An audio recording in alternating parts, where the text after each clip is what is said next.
বাদশার শরীর ক্লান্ত, বড় একটা বট গাছের তলের মধ্যে বাদশা শুয়ে পড়লেন। শোয়া মাত্র বাদশার ঘুম চলে আসলো। এদিকে অন্য একটা চোর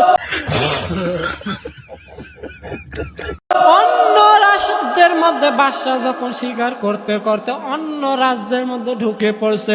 অন্য রাজ্যে ঢুকে পড়িয়া ওই রাজ্যের গভীর জঙ্গলে বাদশা পথ হারিয়ে ফেলার পর তখন সন্ধ্যা হয়ে গেল।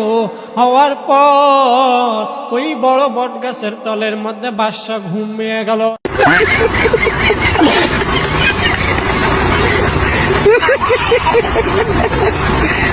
ও ম্যাডাম, আমার কিছু ভালো লাগে না, ভালো লাগে শুধু আপনাকে। বলেন কি?